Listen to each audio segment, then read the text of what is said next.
Hey guys, I don't know if you've seen the movie The Inside Out.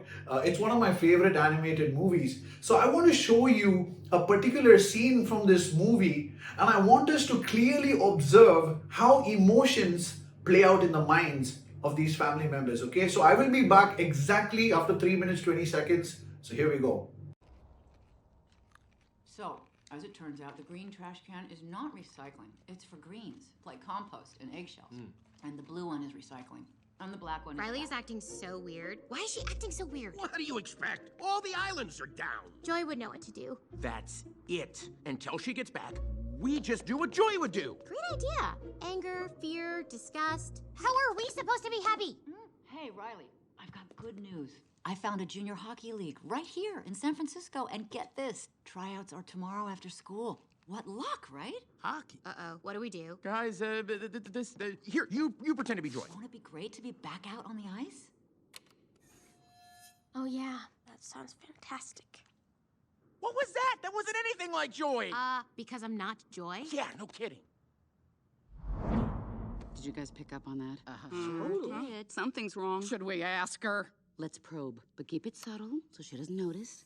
So, how was the first day of school? She's probing us. I'm done. You pretend to be Joy. What? Okay, It was fine, I guess. I don't know.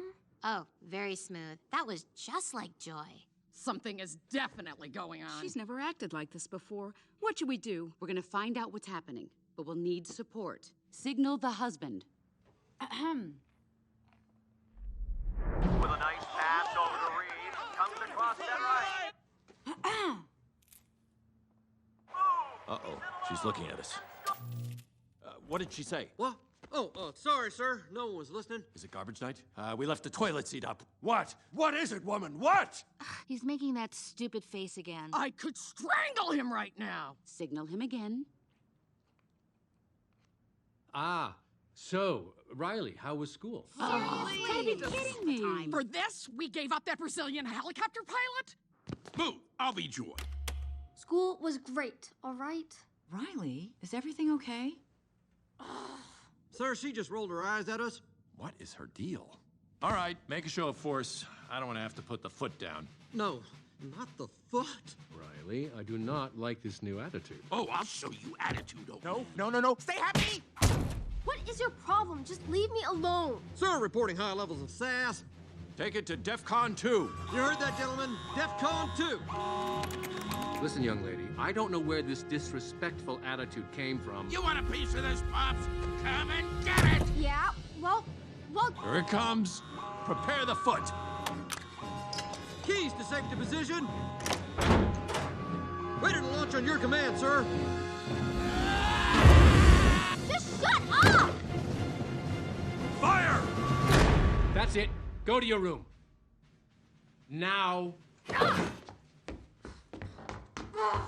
foot is down. The foot is down. Good job, gentlemen. That could have been a disaster. Well, that was a disaster. Come, fly with me, Gachinya. Praise the Lord, saints of God.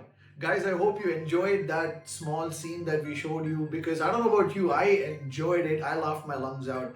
And as funny as it seems, it also has something powerful to teach each one of us. So today, we are going to look into the topic, and we are beginning a new series on renewing the mind. Okay, so we will be talking about renewing the mind. And this is so important, my friends. See, the Bible says in Genesis chapter 1, verse 26, God said, let us make man in our image. And in Genesis chapter 2, we see God forms man out of the dust of the ground, right? So just as our God is Trinity, okay, His Father, Son, and the Holy Spirit comprises of God, right? In the same way, we are also a Trinity. We have the body, we have the mind, and we have the soul, okay? Now, if you zoom into the soul, we know our soul comprises of our mind, the will, and the emotions. But today we will particularly talk about the mind, okay? And we will see how powerful the mind is. And we will elaborately talk about particularly renewing this mind, okay? And the reason is because of this one scripture which I found in Romans chapter 12 verse 2. And this is a very interesting scripture, my friends, because it says, do not be conformed to the patterns of this world, but be thou transformed by the renewing of the mind. Okay, so here Paul is very clear. He's saying, come on, we as believers, I know we are living on this earth. We are living in the system. So there are all chances that the system can have influences on us. So Paul is saying, be very careful to not let the system influence you, but instead be thou transformed by the renewing of the mind. See, the reason why the mind needs to be renewed is because our mind is so accustomed to the patterns of the world. We are so used to doing things the way the world does it. We are so used to solving problems the way it does it. We are so used to enjoying what the world enjoys. But the Bible is so clear. It says, come out of the world. Be separate from the world, my friend. Now, when I'm saying the world, I don't mean isolate yourself from the people. No, God loves the people. God loves mankind. But I'm talking about the world system. So here Paul is saying the way you be transformed is only through the renewing of a mind. Amen. And this is really amazing to me because, come on, who doesn't want to be transformed, right? Who doesn't want to be transformed to the image of Jesus Christ? And the Bible is saying the way you get transformed in the image of Jesus is by renewing your mind. Amen. Is by renewing the mind. All right. So we will see what the word mind is in the Greek. Okay. So in this scripture, the word for the mind in Greek is nous. Okay. N-O-U-S. Nous. And it means your intellect, your thinking, your will, your feeling, and your understanding. Okay, so all these words are in that one word, Greek word, nous. All right, so the Bible is saying we got to renew the way we think, the way we understand, our feelings, our will, our emotions. All these things need to be renewed, and as we renew it, we are being transformed into the image of His Son, Jesus Christ. Amen. So this is just so powerful, my friends. But I also want to show you one more thing. When we see the Hebrew word for the word mind, oh man, I'll tell you, this will rock you. Because the Hebrew word for mind has been derived from three words which translate to rain, the kidney, and the spirit. Okay? So the word mind is taken from the words which translate to rain. You know what's a rein, right? See, a rein is a narrow, long strap which is fastened to the bit of a horse. Okay, in order to control the horse. See, that's the thing that the horse rider pulls on in order to control the horse. A horse without a rein is uncontrollable. Like, it'll go where it wants to go, it'll do what it wants to do, and I want to tell you, the rider, just forget about it. Okay, like there's no chance of survival. So that's the same, and the word mind is obtained from that word rein. And then another word is the kidney. Okay, see, we know the function of the kidney is to purify our body from every toxic material, right? And it's so amazing, the word mind has been derived from that. And also the spirit. Come on, we know, being born again believers, the spirit is our energy source, is our life source, is our power source. Amen. The spirit is what that sustains our life. Amen. So I'm not going into detail into that, because we are going to focus on Romans chapter 12, verse 2. Amen. I want us to turn our Bibles to Proverbs chapter 23, verse 7. And this is another amazing scripture. And it says, as a man thinks in his soul, so is he.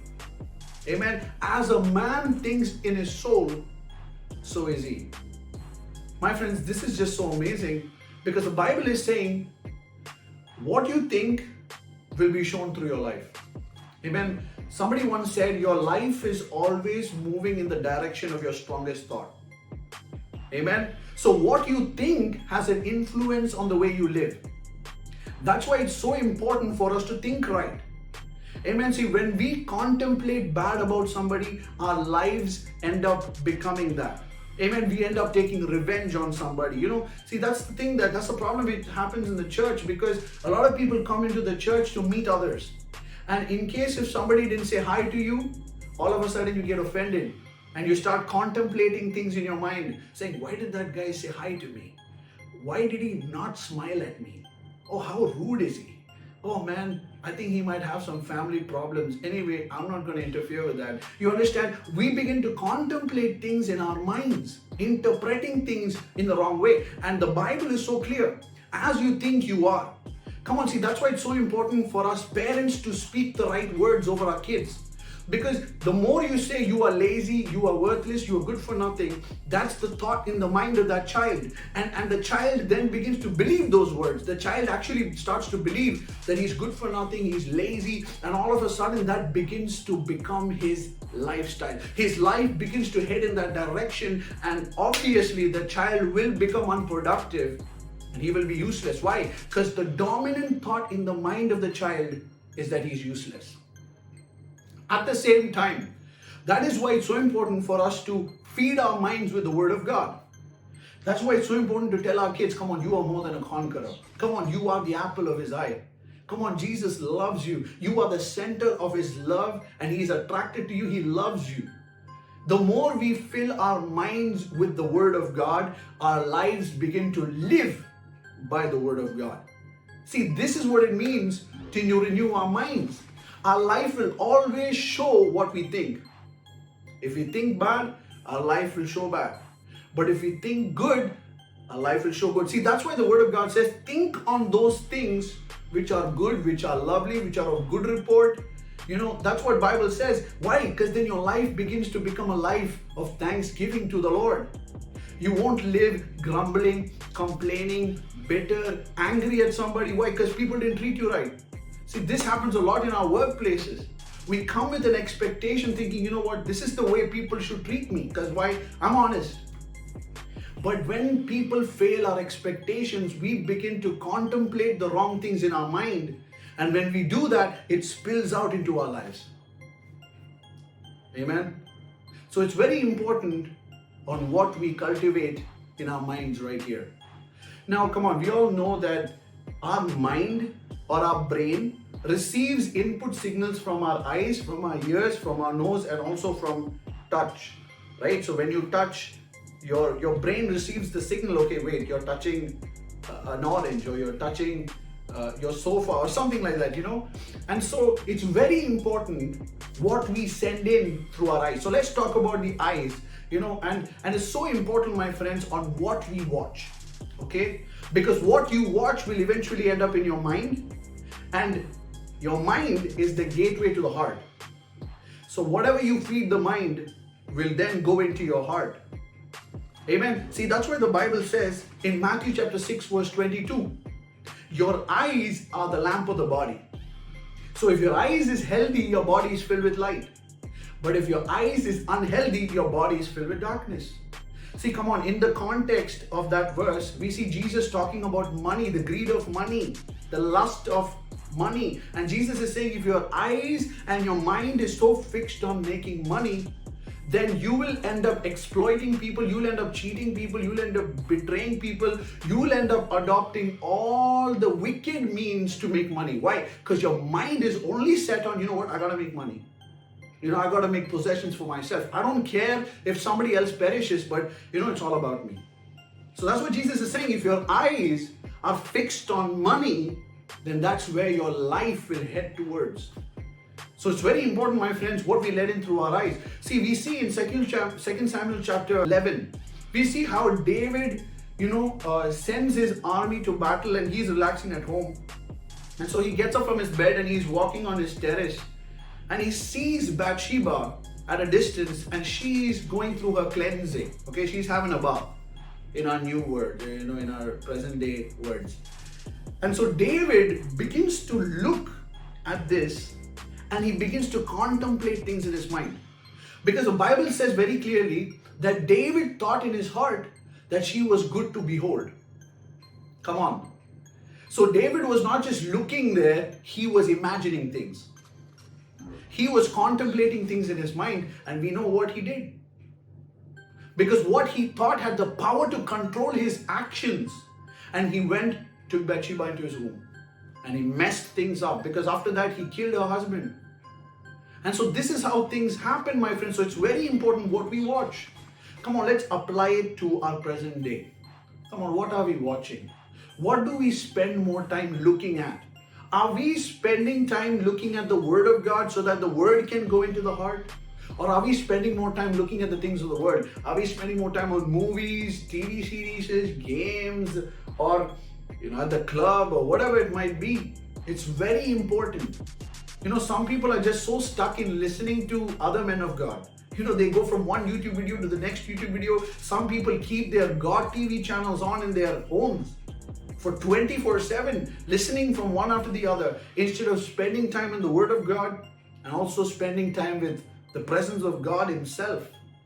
Amen. So what are we looking at? Because what you look at will determine what goes into your heart. And we know that out of the heart flows the issues of life. Amen. That's what it says in Proverbs chapter 4, verse 23. Guard your heart with all diligence, because out of it flows the issues of life. So my friends, what are you feeding your eyes? And then we also know that what goes in through our ears also gets into our mind, right? So we got to hear right. We got to hear the right things. See, we see in Genesis chapter 3 how Eve was deceived by the enemy to eat that fruit. Why did that happen? It's because instead of Eve speaking the word of God and leaving, Eve stood there to listen to the voice of the enemy. So Eve was in a conversation. She was busy conversing with the enemy, and the enemy was successful in deceiving her. Why? Because the enemy filled her heart with lies. And so in her heart, she began to doubt the words of God. Why? Because she kept hearing those deceiving words of the enemy. See, that's why Paul says, Paul says in Romans chapter 16, verses 17 to 20, he says, beware of false teachers. You know what? Let's read that. It says, now I make one more appeal, my brothers and sisters. Watch out for people who cause division and upset people's faith by teaching things contrary to what you have been taught. Stay away from them. Such people are not serving Christ our Lord. They are serving their own personal interest. By smooth talk and glooming words, they deceive innocent people. You see that, my friends? Smooth talk. And this is something that Paul warns us, because in the coming days we will have people teaching us the wrong things, false teachings that doesn't give any glory to Jesus Christ, but people preaching just for their personal gain. That's why it's so important for us to hear the right things. It's important for us to hear the right music. Okay, I'm coming to your homes now. It's important for us to listen to the right people's advice, because see, I know, we have a culture that when we go through some problem, we gotta go put it out to somebody. So either we go share it with our best friends, or we go share it with a counselor, a life coach, or somebody. But the Bible says, come to me all who are weary and heavy laden. Jesus said, don't go elsewhere.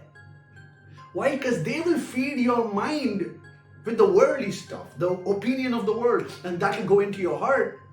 And out of the heart, your life will speak. Amen.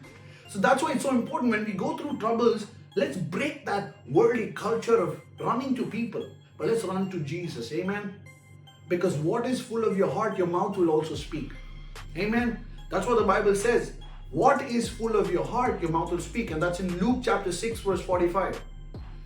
If your heart is full of good things, you'll speak right. But when your heart is full of hurt, scar, bitterness, things of the world, then I'm sorry, man, your tongue is going to be loose and it'll spit poison on people. Amen.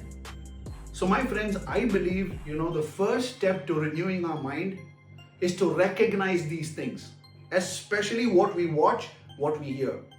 So let's just introspect and let's evaluate what we watch from this day on. Amen. And let's evaluate what we hear from this day on. Because a lot of us, we are thinking, man, what's going on with our lives? I mean, I'm going from one problem to the next problem. There's no peace in my family. Nobody understands me. Everybody wants to shout at me. Well, maybe you just need to evaluate what you're watching and what you're hearing. And that's important, my friends, to really evaluate what we hear and what we watch. Because that will have an impact on the way you live your life. It's so amazing. I know people, who are so influenced by Mr. Rajnikant that they watch him so much that they begin to act like him. People watch Amitabh Bachchan so much that they begin to dress like him, have hairstyles like him. And so what you spend more time with will become your lifestyle, my friends. And the crazy thing is, a lot of people say, I can manage stuff. Oh man, I tell you, that's the lie of the devil. People say, I can manage a little of the word and a little of the word of God. You know what? I'm going to wake up and I'm going to watch this movie. But right after the movie, I'm going to spend time in prayer and the word of God.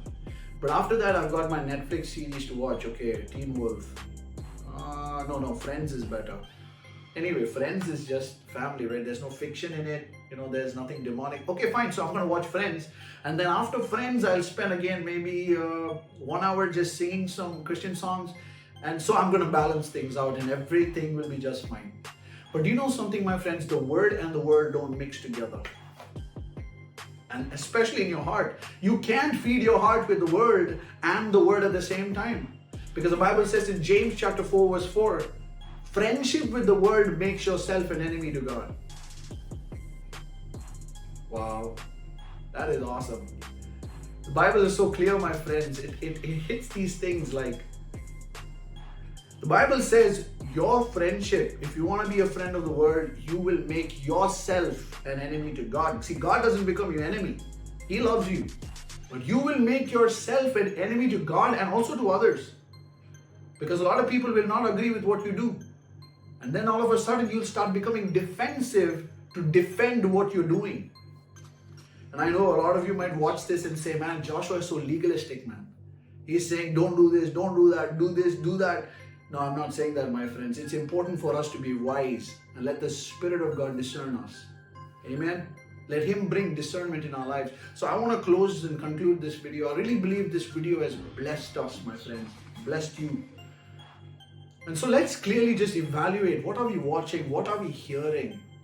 Because all of that will determine the course of your life, of my life.